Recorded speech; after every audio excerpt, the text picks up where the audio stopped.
राज्य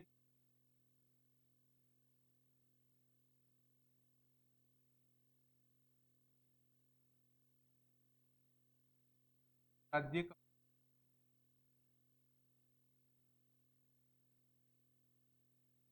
नीति निदेशक का हम कहते हैं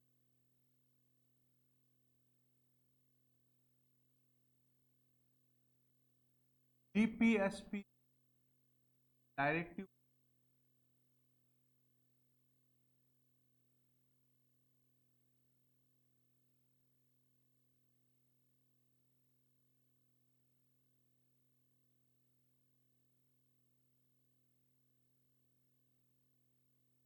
पॉलिसी का कार्य। आप बता सकते हैं संविधान के कौन से भाग में इसका उल्लेख? भाग है 4 और अनुच्छेद कहां से कहां तक है?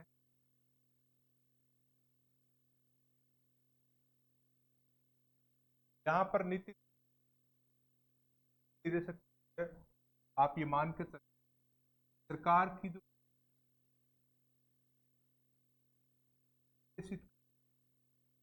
सरकार की नीति निर्देशित करने वाले वो सिद्धांत जो कल्याणकारी राज्य की स्थापना कर और सामाजिक आर्थिक हम कहते हैं नीति। सरकार का उद्देश्य एक ही है, क्या है बताओ? कल्याण करना। कल्याण किसका? जनता का। ऐसे भी कह सकते हैं लोक कल्याण। इसके अलावा सरकार का कोई सरकार जितने भी कार्य करती है लोक कल्याण को बढ़ावा देने से। अब इसमें हम बात करें कि नीति निदेशक तत्व है यानी कि कौन से देश से लिए? आप कहेंगे आयरलैंड। आयरलैंड के लिए और आयरलैंड लिए थे। आयरलैंड ने कहां से लिए थे? बाद में स्पेन में ये खत्म हो गए और अभी दुनिया में 2 ही देश है जहां नीति सरकार को गाइड करने। आयरलैंड। देखो सरकार वैसे भी गाइड अपने आप ही हो जाती है, लेकिन हमारा संविधान कहता है कि अगर कोई सिद्धांत उसको दे तो और बेहतर तरीके से सरकार काम कर सकती है। इसलिए हमारे यहाँ पर राजनीतिक दल चुनाव के दौरान जनता को घोषणा पत्र दिखाते हैं, हम आपके लिए सरकार बनी थी, और वो जो घोषणा पत्रों की बातें होती वो भी नीति, और फिर सरकार सत्ता में आने के बाद में इनको लागू करती और ये कल्याणकारी राज्य को स्थापित कर। अब यहां पर का पहला जो अनुच्छेद है वो कौन सा है? अनुच्छेद 36 क्या है? परिभाषा। ये परिभाषा किसकी? राज्य की। और इस राज्य का मतलब क्या होता है? देश या भारत। यानी कि अनुच्छेद 36 कह रहा है कि राज्य शब्द कहीं आए तो उसको आप भारत माने, और इसमें हमारी संसद है, हमारी विधानमंडल है, हमारे लोक सेवक है, हमारी बोर्ड आयोग संस्थाएं, ये सारे कुछ राज्य के अंतर्गत आ जाते हैं। पूरे देश में जो जो संस्थाएं काम करती है सब राज्य है। और वैसे हम प्रांतों को भी राज्य कहते हैं, जैसे राजस्थान है, उत्तर है, राज्य है, लेकिन भारत को भी राज्य ही कहा गया है। उसके बाद में अगर हम देखें अनुच्छेद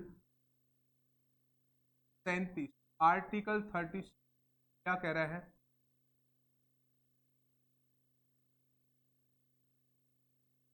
परिवर्तनीय, न्यायिक परिवर्तनीय नहीं है। तो न्यायिक परिवर्तनीय का मतलब क्या होता है? एक मुश्किल टर्म है न्यायिक परिवर्तनीय।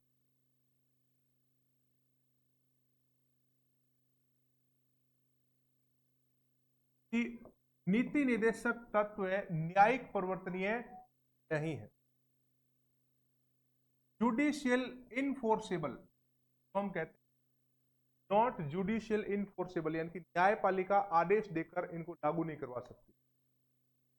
आप इसको एक दूसरे शब्द से भी संबोधित कर सकते हैं और वो शब्द है वाद योग्य। तो नीति निर्देशक तत्व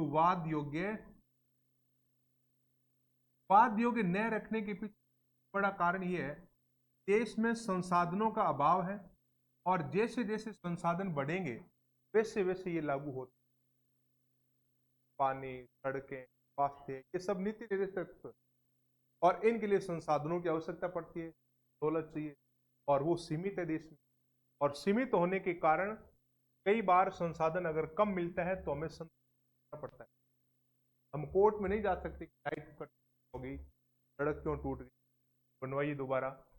सरकार कहती है कि हमारे पास संसाधन आएंगे तो हम आपको दे, इसलिए ये वाद योग्य तो हम कहते हैं न्यायिक परिवर्तनीय।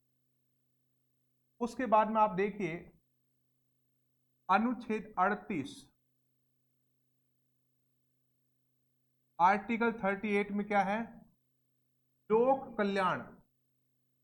यहां पर सीधा सीधा लिखा हुआ है कि लोक कल्याण को बढ़ावा दें और सामाजिक व्यवस्था बनाए रखें, लोक कल्याण की अभिवृद्धि करें। अभिवृद्धि कह सकते हैं हम इसको, बढ़ावा देने की बात कह सकते हैं, और इससे क्या होगा, सामाजिक व्यवस्था बनेगी। देश की सामाजिक व्यवस्था बनी रहना बहुत जरूरी है। अगर सामाजिक व्यवस्था बनी नहीं रहे तो इसका मतलब यह है कि देश में अराजकता फैल सकती है, और अराजकता फैलने का मतलब है कि क्रांति, कोई बड़ा आंदोलन, समाज और व्यवस्था को नुकसान। तो यहां पर अनुच्छेद 38 सरकार को सीधा सीधा बताता है कि लोक कल्याण को आप बढ़ावा देते रहे, छोटे छोटे ही सही लेकिन काम करते रहे। उसके बाद में हम बात करते हैं अनुच्छेद 40। तो डीपीएसपी नीति निर्देशक तत्वों का आर्टिकल आता है यहां 39, और 39 कह रहा है कि नागरिकों हेतु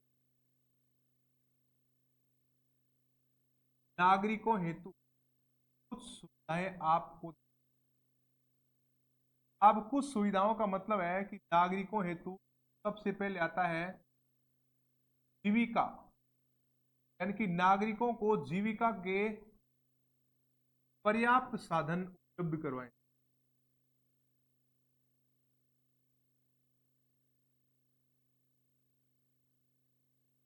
और दूसरे नंबर पर आता है इसमें भौतिक संसाधन। देश के जो भौतिक संसाधन है, इन भौतिक संसाधनों का वितरण समान रूप से करें।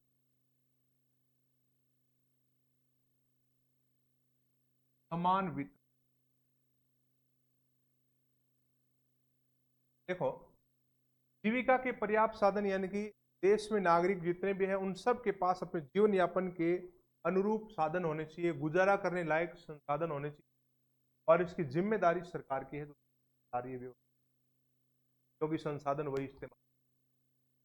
भौतिक संसाधन जो है वो समान रूप से, का मतलब है कि अगर किसी क्षेत्र में भौतिक संसाधनों की कमी है तो दूसरे क्षेत्रों से आप वहां तक पहुंचाइए।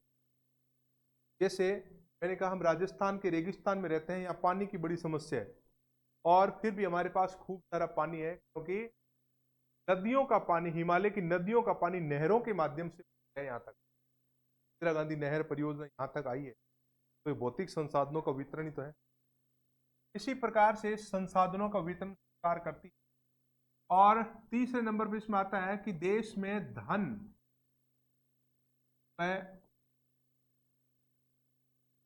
उत्पादन के साधन का क्या करें, अहितकारी संकेंद्रण रोकें। यानी कि ये जो धन और साधन है ये सब लोगों के काम आने वाला होना चाहिए, इस प्रकार से उसका संकेंद्रण का मतलब क्या होता है, इकट्ठा, एक जगह पर इकट्ठा संकेंद्रण कहलाता है। ये संकेंद्रित नहीं होना चाहिए, धन एक जगह इकट्ठा नहीं होना चाहिए, और जनहित में इस्तेमाल होना चाहिए। और इसका चौथा पार्ट है समान कार्य और समान वेतन।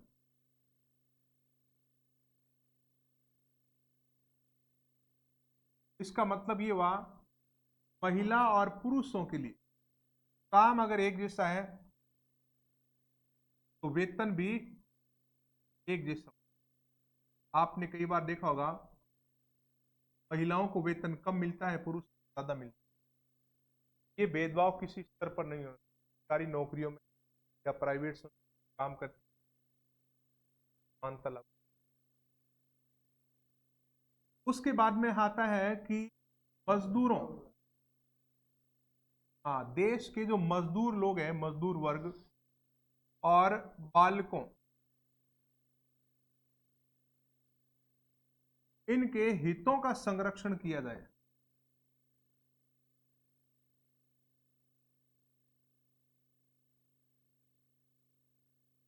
मजदूरों और बालकों के हितों का संरक्षण किया जाए, यानी कि इनके शरीर का दुरुपयोग नहीं होना चाहिए।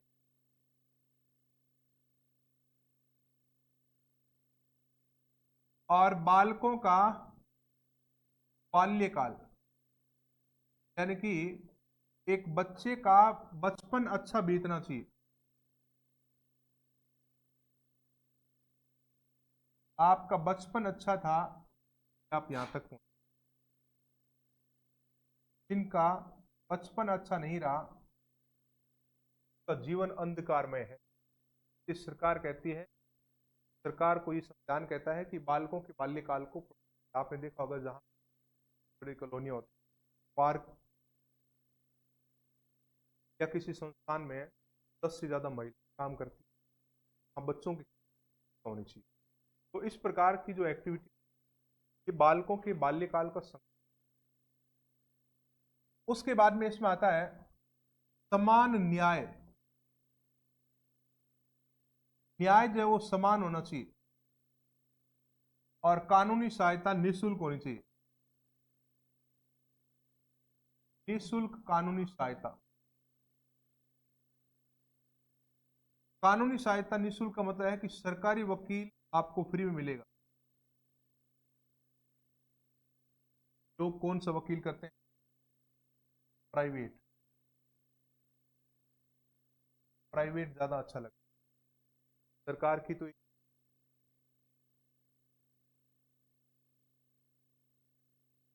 सरकार की एक, बाकी सरकार वाली चीज, नौकरी अच्छी है, लाइफ टाइम, और जीवन में कुछ भी हो जाए सरकार की गाड़ी। उसके बाद में वो सोचते हैं कि हमें कुछ करना धरना, बार मेहनत, आराम करना, सरकारी नौकरी। तो अनुच्छेद 39 आपको ध्यान में रखना है कि एग्जाम के हिसाब से ये अनुच्छेद बहुत ही, और यहां से कुछ बार बार पूछे, और इसमें से भी अगर मैं सबसे ज्यादा क्वेश्चन, ये जो क्वेश्चन समान कार्य समान वेतन, सबसे ज्यादा बार पूछा, ये संविधान में अनुच्छेद के अंतर्गत दिया गया है, ध्यान रखना 40 के अंदर। उसके बाद में हम बात करते हैं अनुच्छेद 40 की, और 40 में क्या है आपको पता, हम पढ़ रहे हैं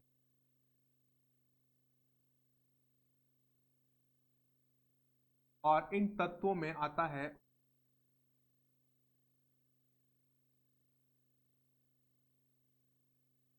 और इस 40 में लिखा है पंचायतों का गठन और शक्तियां, पंचायतों का गठन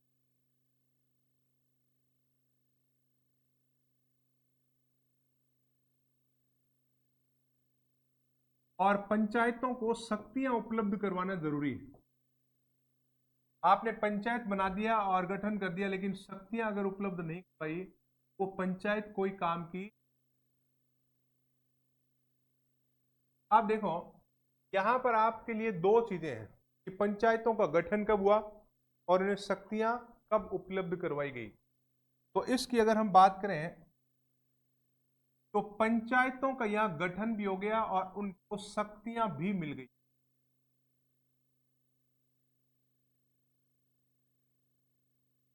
2 अक्टूबर 1959,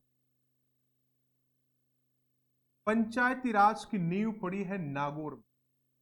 नागौर के बगदरी गांव में देश की पहली पंचायत की नींव, और इसे हम कहते हैं पंचायतों का गठन। यहाँ पंचायतों का गठन हो गया और उसके बाद में पंचायती राज के स्तर में जब गिरावट आई तो उसमें हमने सुधार किया।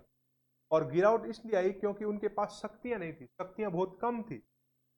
और फिर शक्तियां जो उपलब्ध करवाई वो संवैधानिक दर्जा था, और उसके लिए हमने एक संविधान संशोधन का 73वां संविधान संशोधन 1993 के अंतर्गत पंचायती राज को संविधान में दर्जा दिया गया। आज ये संविधान में दर्जा मिलने के बाद में और पंचायती राज से संबंधित संविधान में एक अनुसूची दी गई थी, 11वीं अनुसूची नाम के हिसाब से बहुत ही इंपॉर्टेंट है। और इसी 11वीं अनुसूची में पंचायती राज की शक्तियां हैं, और इन पंचायती राज की शक्तियों के 29 विषय लिखे हुए। इन 29 विषयों में लिखा हुआ है कि एक पंचायत क्या क्या काम कर सकती है, के पास कौन कौन से अधिकार हैं। तो यही है पंचायती राज की शक्ति। संपूर्ण पंचायती राज महात्मा गांधी ने पंचायती राज से संबंधित जो कॉन्सेप्ट दिया था, आप में बड़ा अनूठा। गांधी ने एक पुस्तक लिखी, my picture of free India, और इस पुस्तक में उन्होंने लिखा ग्राम स्वराज। और उस ग्राम स्वराज को एक्सप्लेन गांधी कहते हैं भारत गांव में है। असली जो भारत है वो शहरों में नहीं है, वो गांवों में है। और अगर आपको लोकतंत्र स्थापित करने भारत में तो गांवों में ले जाइए, और गांव में लोकतंत्र ले जाने के लिए स्वराज स्थापित की, और उसी स्वराज का कॉन्सेप्ट गांव में पंचायतें बनाए और भारत में लोकतंत्र स्थापित हो जाए। उद्योग धंधे गांव में लगाइए, भारत का विकास हो जाएगा। तो ये गांधीवादी विचारधारा है। और उसके बाद में हम आगे बढ़ते हैं। देखो, अनुच्छेद की बात करते हैं। डीपीएसपी में अनुच्छेद है 41,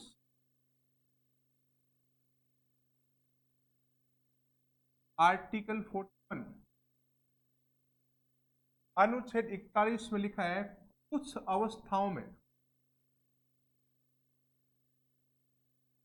क्या करें, कुछ अवस्थाओं में लोगों को काम शिक्षा के अधिकार दें।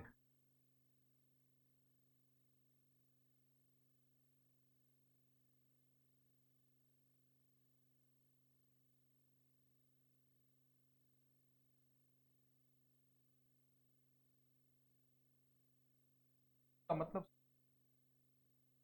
कुछ अवस्थाओं में, ऐसा नहीं, कभी कभी। कभी कभी का मतलब होता है अगर किसी व्यक्ति के साथ कुदरत ने भेदभाव किया हो। कुदरत भेदभाव कैसे करती है पता है? तो मानसिक विकलांग है, किसी का वृद्ध अवस्था में कोई सहारा नहीं है, उन लोगों के लिए है।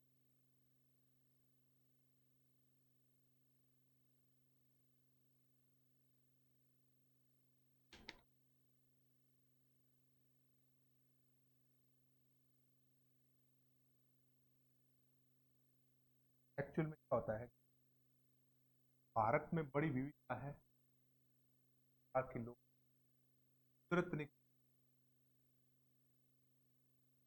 विकलांग या अगर किसी के साथ ये सहारा सरकार बने और कोई बेसहारा है, उसका कोई सहारा नहीं है, उसका सहारा सरकार बने। और कोई ऐसा व्यक्ति बीमार है, उसके पास इलाज के पैसे, उसका सहारा सरकार बने। कोई वृद्धजन है,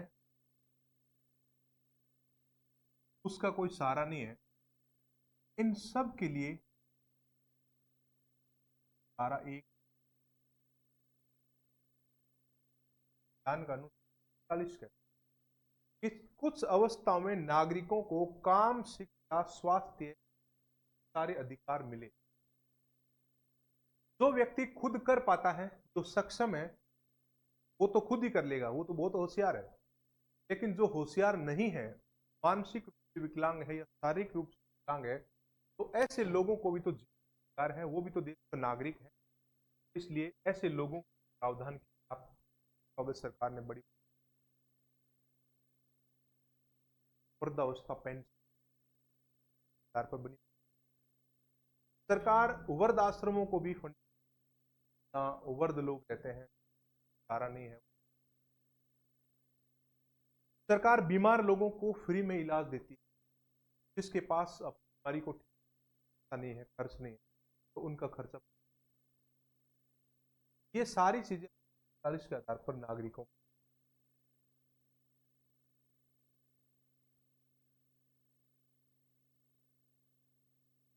प्राकृतिक आपदाओं से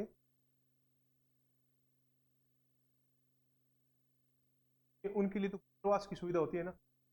हाँ, जैसे मान लो कि प्राकृतिक आपदा आ गई, जैसे बाढ़ आ गई, बाढ़ आ गई, तो ये सरकार की जिम्मेदारी है उन लोगों के लिए रहने की व्यवस्था करें, जमीन की व्यवस्था, हम कहते हैं पुनर्वास। तो ये सरकार समझ। और उस समय आपको पता होगा एक आपदा प्रबंधन, एक टीम बनती है आपदा प्रबंधन, और उस टीम का अध्यक्ष होता है प्रधानमंत्री। देश के अंदर कोई बड़ी आपदा आ गई है, तो देश के लोगों को बचाने, पास उनके रहने खाने की। उसके बाद में हम बात करते हैं अनुच्छेद 42 और डी।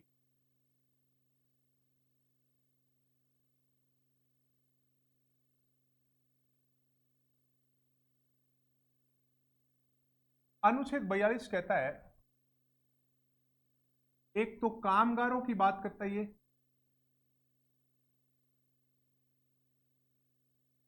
कामगारों के काम की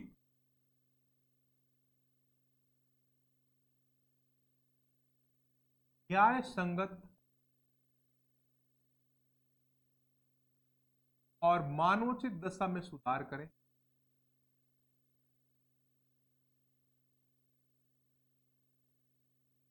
मानवोचित का मतलब होता है कि मनुष्य के अनुरूप माहौल होना चाहिए, जहां मनुष्य रहना पसंद करे। कामगार है, मजदूर है, तो इसका मतलब यह नहीं कि पशु की तरह आप काम करवा रहे। तो ये कामगारों के काम की न्याय संगत और मानवोचित दशा की बात करता है। और इसी में एक बात और की गई है कि महिलाओं को प्रसूति सहायता उपलब्ध, मेटरनिटी रिलीफ, महिलाओं को प्रसूति सहायता। देखो, सरकार ने बड़ी बड़ी कंपनियों में काम करने वाले मजदूरों के लिए पूरी, मजदूर का टाइम फिक्स होना चाहिए, सप्ताह में एक छुट्टी होनी चाहिए, और 20 में 1 घंटे का रेस्ट होना, और काम करते समय शरीर के ऊपर कोई गलत प्रभाव नहीं पड़े। आपने कई बार देखा होगा बड़ी बड़ी फैक्ट्रियां, यहाँ पर बहुत ज़्यादा शोरगुल होता है और मजदूरों के कान तक खराब हो जाते हैं। हेल्थ जो है वो सबसे, तो हेल्थ का ध्यान रखना। तो प्रसूति सहायता, अपने मेटर्निटी, आपने एक योजना का नाम सुना होगा, जननी सुरक्षा योजना। जननी सुरक्षा योजना क्या है? महिलाओं को प्रसूति सहायता तो उपलब्ध करवाती है। एक महिला की डिलीवरी गवर्नमेंट हॉस्पिटल में हो और उस समय सरकार उसका पूरा खर्चा उठाएगी और वहां की पूरी व्यवस्था सरकार के द्वारा की जाएगी, उसे हम कहते हैं प्रसूति सहायता उपलब्ध। उसके बाद में यहां पर आता है नेक्स्ट आर्टिकल, अनुच्छेद 43 जो है वो भी मजदूरों से गिरवा मजदूरी की बात करता है। ये कहता है कि श्रमिकों हेतु, देश के जो श्रमिक है, इन श्रमिकों हेतु गिरवा मजदूरी लागू करें।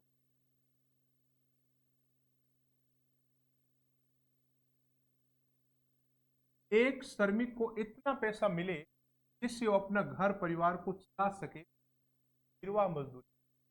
और ये सरकार की जिम्मेदारी है कि मजदूर कहीं भी काम करता है वो प्रॉपर तरीके वेतन टाइम पर मिले। दूसरी बात इसमें लिखी है कि ग्रामों में कुटीर उद्योग स्थापित करें।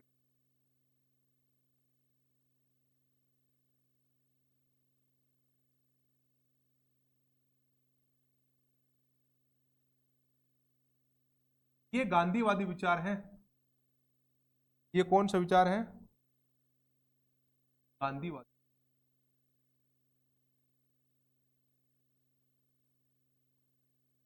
गांधीवादी गांधी ने कहा था कि भारत कहां बसता है? गांव में। तो उद्योग कहां स्थापित करें? गांव में। कुटीर उद्योग का मतलब है छोटे छोटे गांव उद्योग है शहर। आपने देखा रानी बाजार वाली इंडस्ट्री, वहां जो उद्योग लगे हैं, चप्पल बनाने वाली, साबुन बनाने का कारखाना, यहाँ लोगों को रोजगार मिलता है और गांव से लोग आते हैं रोजगार के लिए। तो ये कह रहा है कि गांव से लोगों को पलायन न के इन सुविधाओं को आप गांव तक, और इसकी सरकार ने कई बार कोशिश भी, सक्सेस न होने की बड़ा कारण ये है, कहीं भी अगर उद्योग लगाना है तो 5 चीज, तब वो उद्योग सफल होगा। 5 चीज क्या है? सबसे पहली जो चीज है वो मटेरियल, इंडस्ट्री के लिए कच्चा माल होना चाहिए। कच्चे माल के बिना वो क्या करेगा वहां। और दूसरी चीज है बाजार, बेचने के लिए, अपना प्रोडक्ट बेचने के लिए निकटतम मार्केट होना। और तीसरी चीज है परिवहन।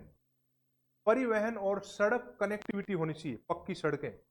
और कई गांव तो हमारे ऐसे हैं पक्की सड़कें तक। और चौथी चीज क्या है? चौथी चीज है लाइट पानी की सुविधा।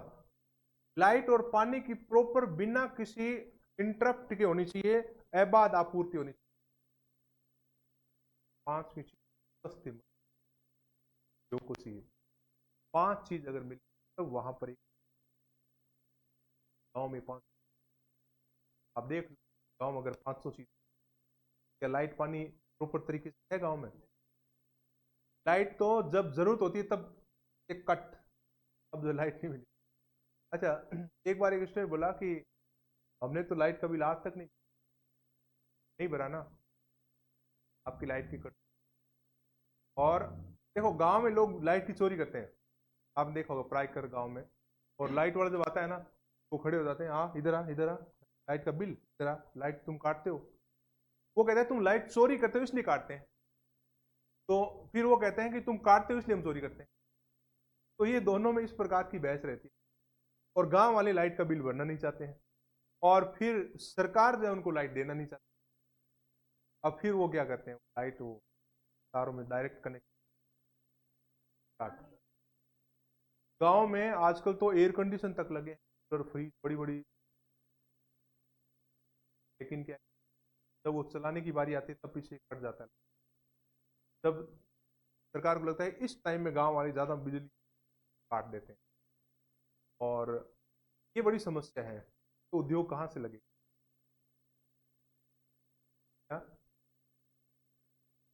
हाँ दोनों।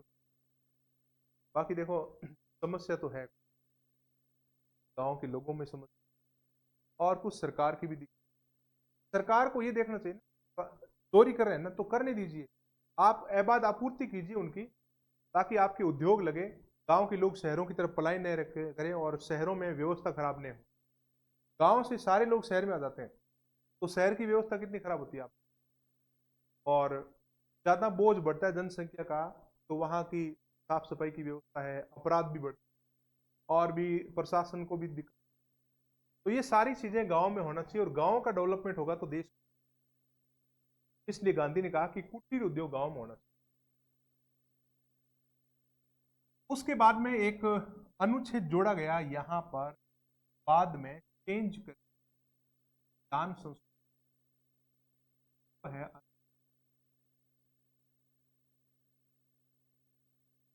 इसमें लिखा है उद्योग प्रबंधन में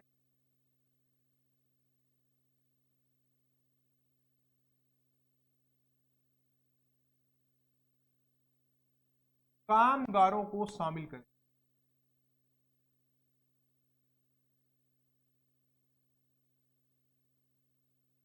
उद्योग प्रबंधन में कामगारों को शामिल करें का मतलब क्या हुआ? का मतलब हुआ कि एक लोग है उसमें काम करने वाले जितने भी लोग हैं, मैनेजमेंट में भी उनकी हिस्सेदारी होनी चाहिए। कि कोई चेंज हो रहा है, कोई नियम बन रहा है उद्योग में, टाइम चेंज,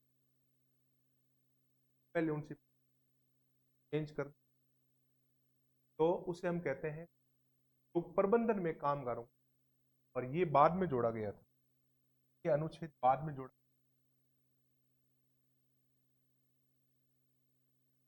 42वां संविधान संशोधन शुरुआत में ही। तो अनुच्छेद 43 में दो चीजें, 43 और 43 है, श्रमिकों के लिए है सारी की सारी चीजें। अनुच्छेद 42 और 43 और 39 इसमें श्रमिकों के प्रावधान किए और देश के निर्माण करता है। उसके बाद में यहां पर बात करते हैं 44 अब तक आर्टिकल कभी अभी चर्चा में है, ये अनुच्छेद अभी सबसे ज्यादा चर्चा में है।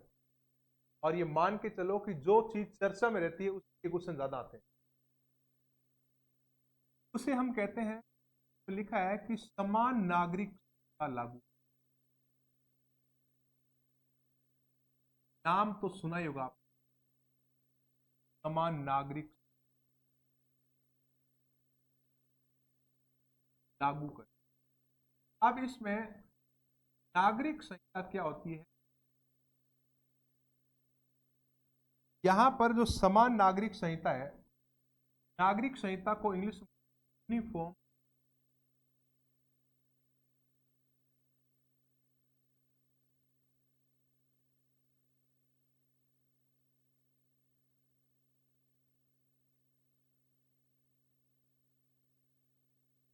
यूनिफॉर्म सिविल कोड जो है, समान नागरिक संहिता, ये एक्चुअल में है क्या? आप अगर गौर करें तो दो प्रकार के कोड होते हैं देश, एक judicial code, civil code. Code का मतलब है कानून। तो आप थोड़ा सा ध्यान से, अभी मोदी सरकार ने एक बिल पार्लियामेंट है और उसमें लिखा है कि देश में समान नागरिक संहिता, और उसके बाद में मुस्लिम कम्युनिटी, हमारे धर्म में आज तक इन्होंने कहा कि ये लागू क्यों कर रहे हो आप? हमारे अपने धर्म के हिसाब से हमारी परंपराएं हैं, हम परंपराओं में जीना पसंद करते हैं, आपको उससे क्या लेने देना? यहां पर आप परंपराएं हैं, उन परंपराओं के आधार पर हम काम करते हैं। अच्छा, हमारे देश में तो समान जो कानून है ना, तो हम न्यायिक संहिता बोलते हैं, और वो सबके लिए बराबर है। जैसे किसी ने अपराध किया है, चोरी की है, डकैती की है, लूट हत्या ये सब किया है, तो सबके लिए बराबर सजा है। इसे हम कहते हैं न्यायिक संहिता। और एक नागरिक संहिता होती है जो धर्म के आधार पर व्यक्तिगत है, इसको हम पर्सनल लॉ कहते हैं। हिंदुओं का अलग है, मुसलमानों का अलग है, सिखों का अलग है, ईसाइयों का अलग है। इसे हम कहते हैं नागरिक संहिता, जो विवाह से संबंधित, तलाक के मामलों में होती है, उत्तराधिकार संपत्ति, तो ये नागरिक संहिता होती है। आपने 3 तलाक का सुना होगा, 3 तलाक। तो 3 तलाक जो होती है ये धर्म के आधार पर ही है। इस्लाम के शरीयत कोड के अनुसार है 3। अगर किसी को तलाक लेना है तो शरीयत के अनुसार आपको 3 बार तलाक एक एक महीने साल में बोल, और उसके बाद न्यायपालिका आपको कहेगी कि आपका तलाक हो गया। इस्लाम धर्म को मानने वालों का तलाक अलग टाइप का होता है, हिंदू कम्युनिटी के लिए अलग होता है।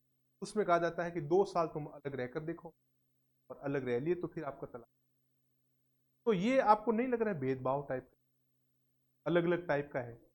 अच्छा, एक चीज और है, बहुपत्नी प्रथा सुना है आपने? बहुपत्नी प्रथा, बहु का मतलब क्या है? मल्टी वाइफ, एक व्यक्ति एक से ज्यादा पत्नी रखे। हिंदू धर्म में ये गैर कानूनी है, लेकिन इस्लाम में अलाउ है। इस्लाम में अलाउ है, तो ये कह रहा है कि अगर आप अलाउ करते हो तो सबको करो, और नहीं करो तो सबको बंद करो। अगर मल्टी वाइफ रखना है तो सबके लिए होना चाहिए ना, केवल इस्लाम में क्यों?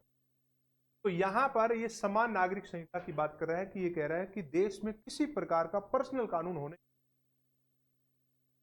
और अब यहां पर सरकार ने ड्राफ्ट तैयार किया है, अब हम इसको लागू कर देंगे। और फिर मुस्लिम कम्युनिटी कह रही है कि लागू नहीं होना, लागू होने हमारे धर्म में आता, और देश धर्म निरपेक्ष, और सरकार को तो धर्म से अलग। और सरकार का तर्क है कि यहां पर महिलाओं के ऊपर अत्याचार होता है, महिलाओं का शोषण होता है, बार बार तलाक होते हैं, और शादियां ज्यादा होती हैं, फिर तलाक ज्यादा होंगे, तलाक होंगे तो महिलाएं भी। तो इस प्रकार से ये मामला है 3 तलाक से जुड़ा हुआ, जिसको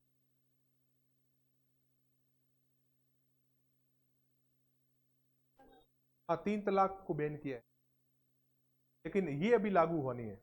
ये गोवा में लागू हो गया है, गोवा में इसको लागू कर दिया है, राजस्थान गवर्नमेंट ने कह दिया है कि हम इसको लागू करेंगे, अभी हम कानून लाएंगे। उत्तराखंड में लागू कर दिया गवर्नमेंट ने, लेकिन पूरे देश की पार्लियामेंट में पारित होकर देश में लागू हो जाएगा तो सभी राज्यों में कानूनी रूप बाध्यता के साथ लागू, समान नागरिक संहिता। तो इस पे लिखा है व्यक्तिगत कानूनों को समाप्त कर।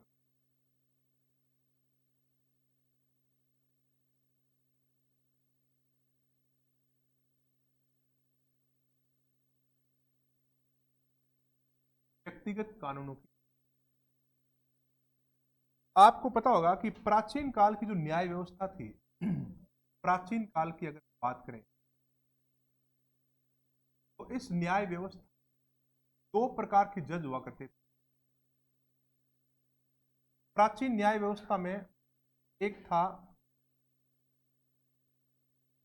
कंटक शोध,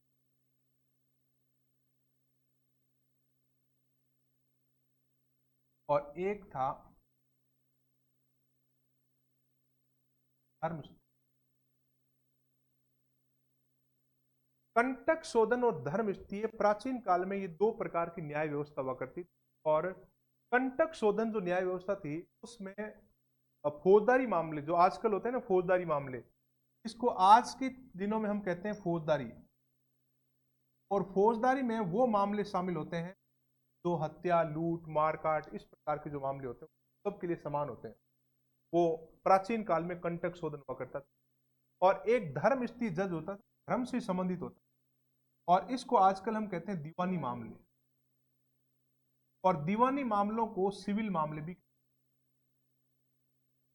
और सिविल मामले जो होते हैं वो व्यक्तिगत कानूनों से संबंधित होते हैं, जो धर्म से जुड़े हुए कानून है, जैसे विवाह का मामला है, संपत्ति का मामला है, उत्तराधिकार का मामला है। इस प्रकार के मामलों में ये धर्म स्थिर जज जो है वो जजमेंट करता है।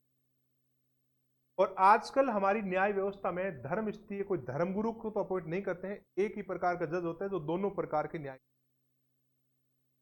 तो कंटक शोधन फौजदारी हो गया और धर्म स्थिर बनी हो गया। तो ये आपको समझ में आया होगा कि समान नागरिक संहिता एक्चुअल में व्यक्तिगत कानूनों को समाप्त करने से।